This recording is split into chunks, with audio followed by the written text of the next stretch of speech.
Hello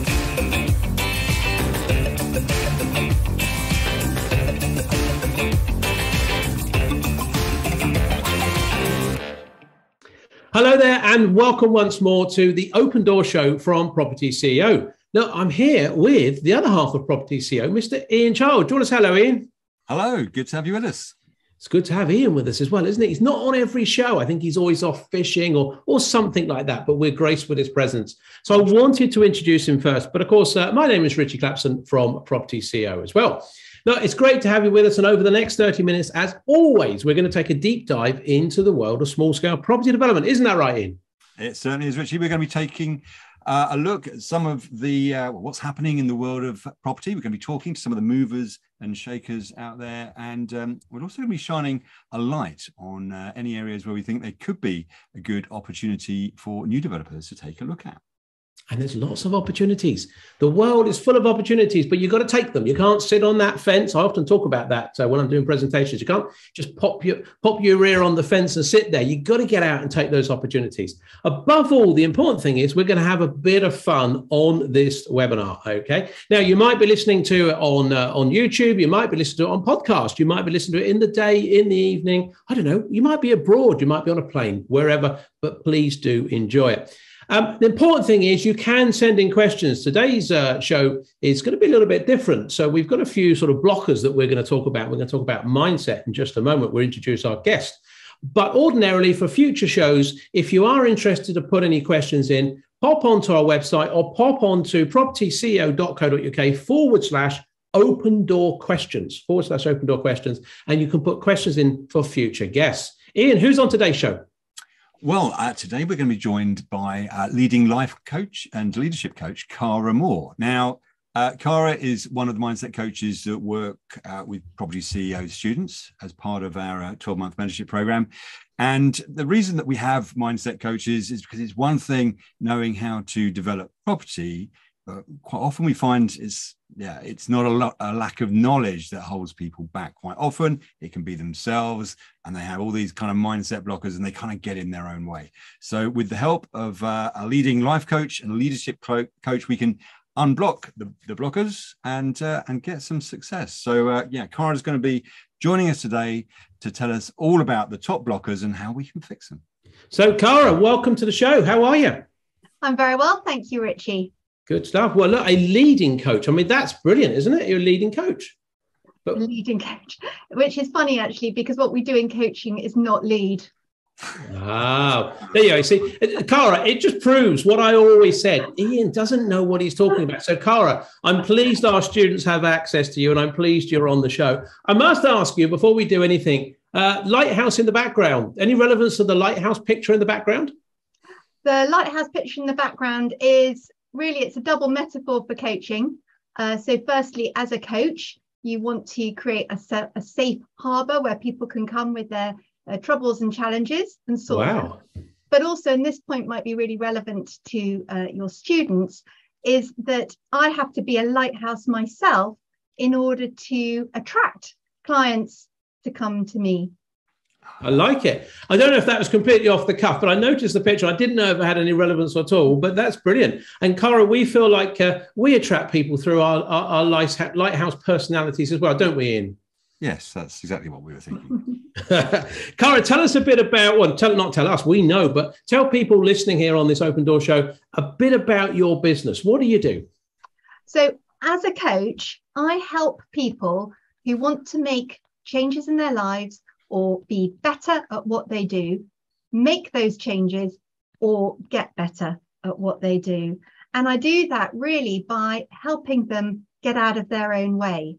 So as one of you said, it's mindset first, skill set second.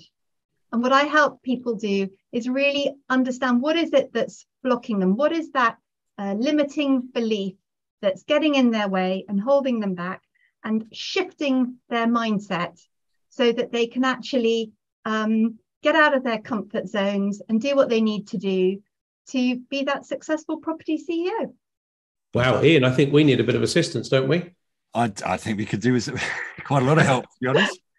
So I'm not sure if Ian, I'm not sure if it's me that gets in my way or you get in my way. I'm not sure. Maybe Cara could help with all of those. I think she could. I think so. All of our problems. So, Cara, we have lots of people interested in property development, and property development is quite a complex thing. So, and it can take quite a while to do. So, obviously, there's lots of prospects for blockers to get in the way. Generally, what are the kind of top three blockers that you see that people encounter when they're looking at, I guess, maybe things generally, but property development specifically? Obviously, you've been training a lot of our students. What would be your kind of number one blocker? Okay, so the number one blocker that the students come to me with again and again and again is that they either don't like networking events, or they think they're no good at networking, or they feel really intimidated. And the knock-on effect of that is that they either go to the events and sort of stand by the wall and really hope that nobody talks to them, or frankly, they don't go at all. Right. So the old wallflower, a bit like Richie, actually, in many respects. I agree with that. I'm a bit of a wallflower, shy and retiring. And so I guess the $1 million question, Cara, is what do you tell those students when they encounter that problem? What are your pearls of wisdom on how to network successfully and get around that problem? Well, I think my first pearl of wisdom I've already alluded to, which is that so many students come to me with that problem. So you're not alone. And so I think it's a complete misconception to think that everybody else there is really enjoying it or really good at it, has got networking sussed. So, like with other things, don't compare yourself to others. You know, comparisonitis is a terrible disease. Compare and despair, whatever you want to say. So I think the first thing is know that you are not alone in finding networking really in that bucket of 101 things that you wish you didn't have to do. That would be my first one. Isn't it interesting, Ian? You're right. We all probably started out somewhere. I remember, Cara, my first networking do I went to, quite crazily, my boss at the time, no longer with us, bless the poor soul, but a guy called Andrew Cannell, he took me to this networking event and told me how to work the room and quickly speak to every single person and find out if they're any good and move on. It was almost too harsh because you didn't build any relationships. But I remember that sort of introduction to it. What about when people go to networking? One of the things that we always suggest to them is get there early, be the first in and the last to go. Because I think not only do you get seen, but when you get there early, you often meet the host, and it gives you a chance to build a one-to-one relationship rather than in a large room environment. What would you say to that? I think that's absolutely right. And I think it's any of those kind of small marginal gains that you can do for yourself to set yourself up for success. So like getting there early is a good one. The other thing that I would say is, and it's a little an acronym called IFF, which is go with intent, be friendly, and follow up. And I'll just allude to what I mean by those. So with intent, understand that when you go there, you're not going to go and sign a deal or get an investor. Well, you never know. If you're really lucky, you might. Well, what you're more likely to do is make that first point of connection. I agree. With a potential investor. And so knowing that it's going to, I think, take 7 points of contact with somebody. So take the pressure off yourself, go with the intention that I'm going to strike up a friendly conversation with 2 or 3 people, come away with an intention to follow up with them and have a coffee. So what is your intention? And, make it small, make it manageable, doable, and realistic. And then the second thing is be friendly and follow up.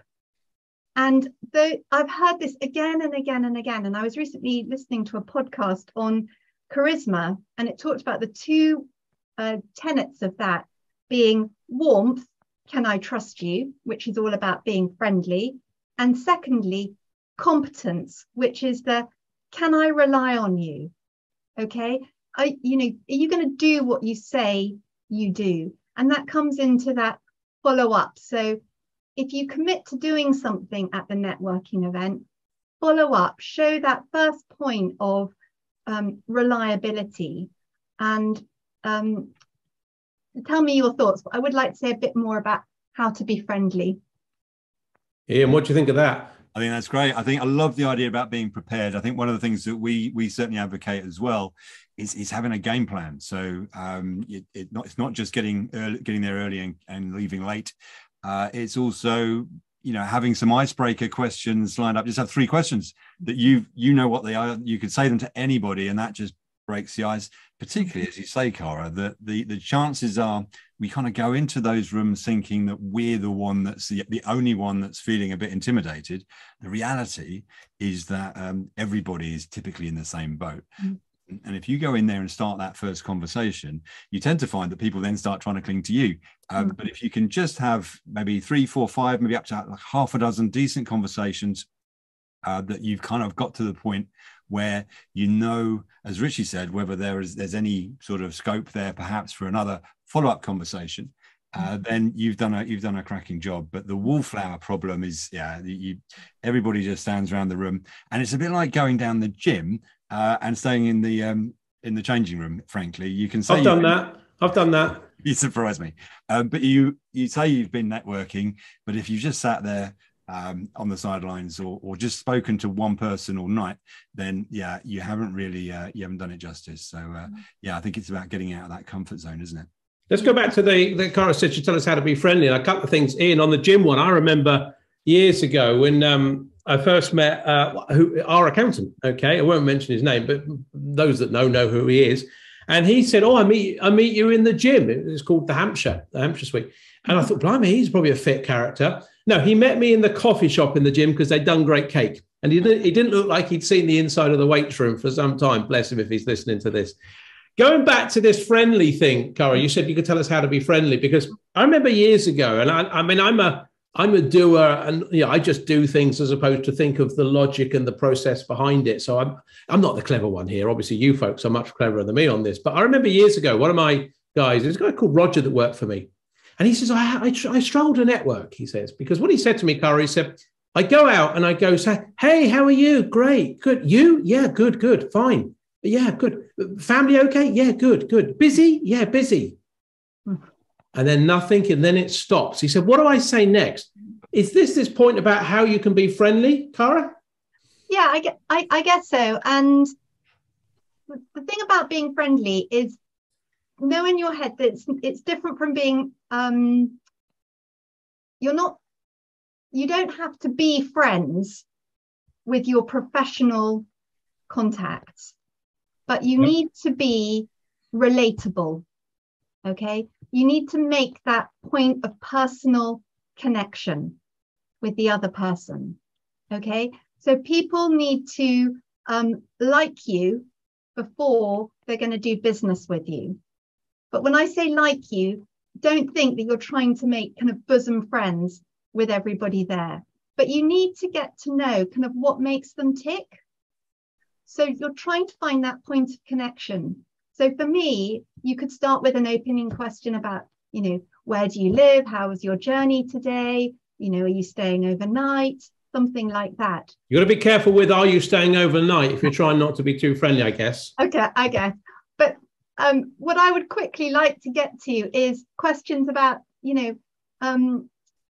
where did your property journey start? What makes you interested in property? Moving through to, what challenges have you got at the moment? How are you getting on with the property CEO course? Which bit do you like? What bits are you finding a challenge? So you're really trying to find something that you can kind of connect and relate to with the other person. Would you say it's an important one to ask who's your favourite, Richie or Ian? I knew that was coming. I just knew that was coming. Unbelievable. Then you're not disappointed, are you? No. And I think and I'm not going to comment on that. I didn't think you would. Because Cara, I know the answer, and there's no point saying me because Ian's into mindset and he'll get upset. But Cara, we'll keep it as it is. So let's carry on.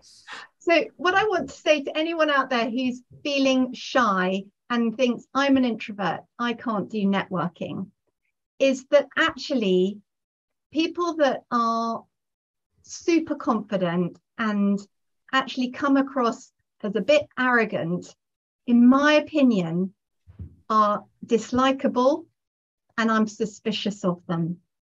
So I said to you that you need to have warmth, can I trust you? And competence, can I rely on you? Do you know what you're doing?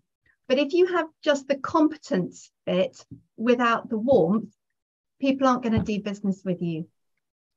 You need to have the warmth and the trust and the relationship first, and then you need to prove your credibility, your expertise, your experience. But you have to have the first one, because it doesn't matter how good you are or how good the deal is. I don't think people will do business with you if they don't think they can trust you. Love it. All about values, all about values. Fantastic. So networking, a key hurdle. What would be your second blocker, Cara? Well, my second blocker sort of relates to networking in that it's building those relationships, particularly with agents, but also with investors, so that they take you seriously if you're a newbie developer. And I haven't got a child coming in on behind me, but I've got a dog barking, so I'm going to quickly open the door and come back.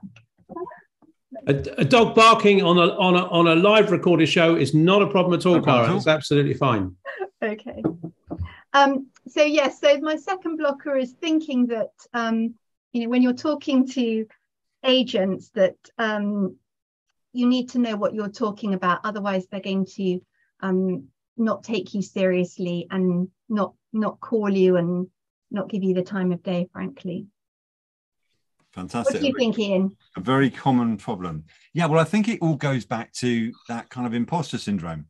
I think we're always, particularly when we start out on something new, we've kind of generally have a sort of starting point that it's our guilty secret, that we know that we're new, but nobody else is supposed to know. But somehow they're going to look at us, see through it all, and we're going to be exposed as complete frauds because we shouldn't really be doing this.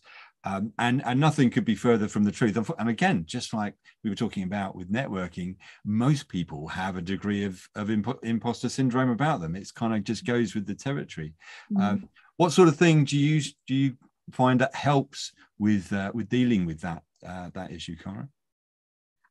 Well, I think the first thing is to really value your past and what you've done in the past, and I'm going to call them transferable skills.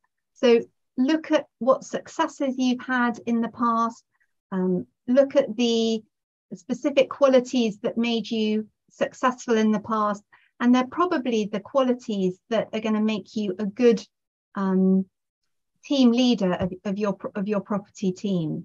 So really look back into your past and do a good sort of what's the word, kind of forensic investigation, if you like, of what your past successes have been and what are the attributes that you brought to make those things a success. And the chances are that they will be completely transferable to leading your team. And I know that you've said that you employ a team of experts, and actually what you've got to do is be the expert leader. You've got to be the glue. You've got to be the motivator, the encourager.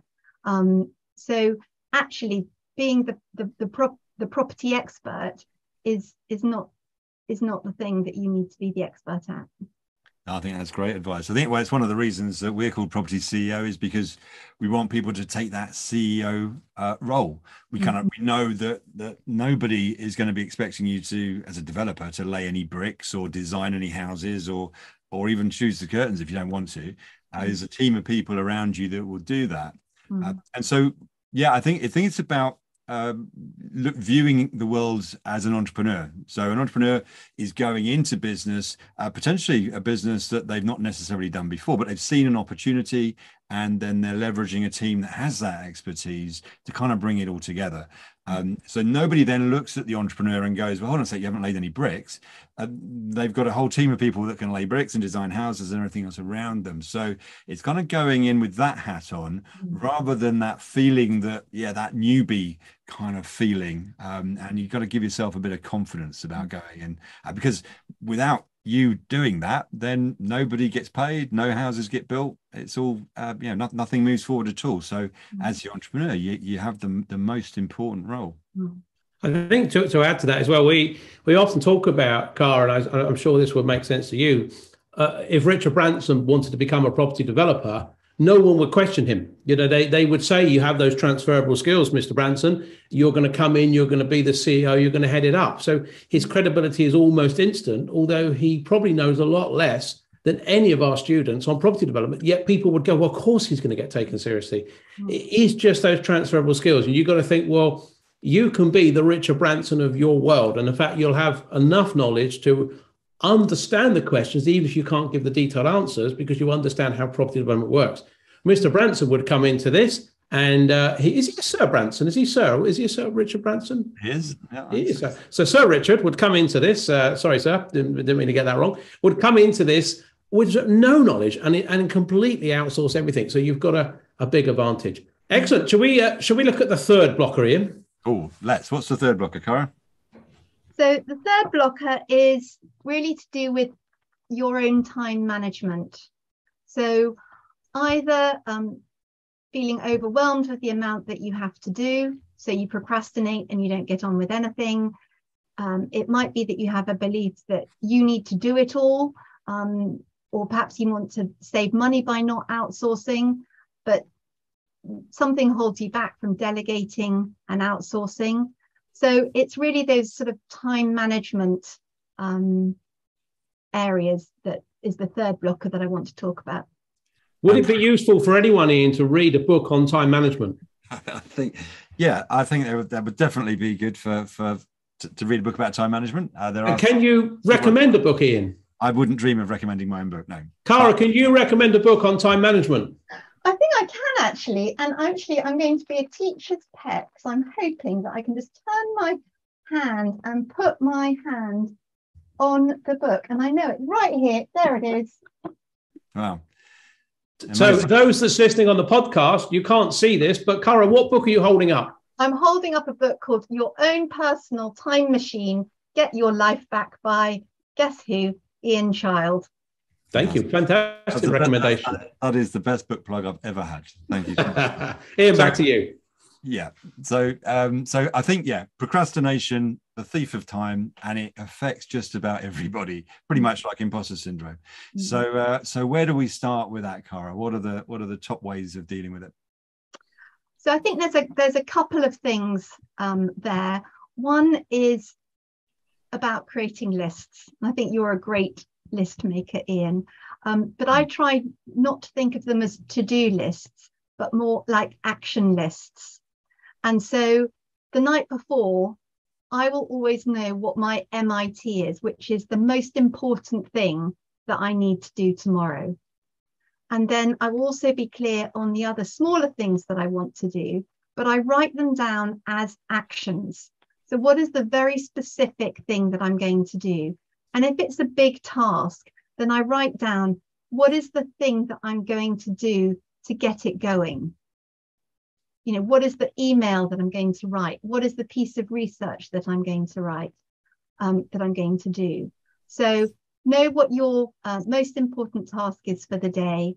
And for the other things, be very specific about the action, rather than having kind of a long nebulous to-do list that you just look at and you think, oh, I don't know where to start. We've all been there. I think that's great advice. I think another bit of advice might be about chunking things down. So I think there's a tendency as that list gets longer, or perhaps we've just got some kind of really big things on it, that it just fills us with dread just looking at it, and you almost don't know where to start. So being able to just split jobs down into kind of little bits, we just end up, we're just doing it a little bit at a time, but we can kind of get our head heads around doing those little things, and then ultimately we just end up moving forward. There's another great that I know called the 5-minute rule. I don't know if you've come across that one, but that is that if you can just say to yourself, I'm going to take 5 minutes, and I'm just going to do 5 minutes to start this job, even though I know it's a job that should probably take hours and hours and hours, and it's such a big job, but I'm just going to do 5 minutes. That what invariably happens is that as you get started on it, sort of you just kind of get into it, and before you know it, you've actually done a lot more than 5 minutes. But because you said to yourself, it's just a 5-minute commitment, it wasn't enough to stop you starting. But it may be that you once you get into it, we all kind of we get a bit of momentum on something, and then we can move things along quite nicely. So the 5-minute rule can sometimes come to your rescue. Isn't there a 5-second rule as well, where when you touch a piece of paper, you're supposed to deal with it, you're not supposed to read it and put it back down? Is there something like that? Is that a 5-second rule? Well, the 5-second rule, is about taking action before your brain has a chance to kind of talk itself out of it. So for example, getting out of bed in the morning, when you wake up, if you just count down from 5, 4, 3, 2, 1 and get out of bed, then by the time that your subconscious has kind of worked out what's going on and thought, hold on a sec, I didn't actually want to get out of bed. I wanted to stay in bed. Well, you're actually up. So you're kind of hijacking your yourself really in terms of getting things done. So it's all about just basically just do it, and don't think about it, because as soon as you start thinking about something, it can be all too easy just to give in to kind of not doing it, and you're not going to move forward. So the 5-second rule from Mel Robbins is a good read. I actually tried the 5-second rule this morning when I woke up. I got to 3 and I fell back to sleep. So that just didn't work. A couple of other things then just to add in, and maybe this is useful for students listening. Cara, I don't know what you think about this, but something I always think is have a good assistant around you. So even if you are a property CEO, you're on this journey, maybe a student of ours or you want to get into it, have a good assistant, like a personal assistant. So we've got a great personal assistant, Ian and I don't think too much ahead because I know I've got someone else thinking about that. So I try to work a little bit in the present moment. If I looked at my diary next week, week after, of all the speaking slots, presentations, training sessions I'm doing, my head would spin. But I know that my PA is putting stuff, or executive assistant, as Taylor is for us, putting stuff in my diary and putting slots in. So it's really well organized. And I've got confidence in there. So what do you think about a good VA helping with that sort of thing, Cara? I think a good VA is a really good idea, and it works for a lot of people. I'd say it's not the only thing. I think the bigger concept is about delegating or outsourcing the bits that you're not good at, because I'm a great believer in doing the bits that A, you're good at, and B, you enjoy doing. And frankly, if you're not good at it and you don't enjoy it, then pass it on to somebody else. I'm off then. I'll see you later. Have a good show. I thought you liked this bit. Yeah, I do. But then, so my other comment on that, and I think this is for students, and probably it's about what we're talking about, is the most important thing. I know when you're a new student, if you're listening to this or watching this, and you secure your first project, what most students then do, Cara, is they go into panic. They go, oh my word, I've got to spin all these plates. And what we normally try to say is go back to your modules, listen to your modules, break it down. And I think it's probably what you're both saying, Ian and Cara, there is just start the first thing first. Get that thing going, and then you'll move forward. Any comments to add to that? Anyone? Ian? Well, it sounds like you've read the book. I'm very impressed. Well, it was in big words. So nothing else to add from me of any sense. Cara, any comment to make on that? Yeah, the comment that I'd like to make, and I talk to the students a lot about this, is letting go of needing to be perfect or thinking that you have to have the completed thing before you release it, like the perfect website, for example. The 80-20 rule is that 20% of the effort gets you 80% of the way there. And that's the point, frankly, at which you should stop, because then you need a lot more effort, like 80% of the effort, to do the last 20%. And the other thing is that when you're learning something new, you are going to make mistakes. mistakes are a necessary and important part of learning. You know, there is no such thing as perfect. And if you look at it, this is one of the things I'd ask the students to do, is when they're building those, in the circles back to the first two blockers, when they're making new relationships at the networking events, or when they're talking to agents or investors, ask them, you know, what's your property journey been? You know, tell me what it's been like. Tell me some of your successes. Tell me some of your challenges. Tell me some of the highs and the lows.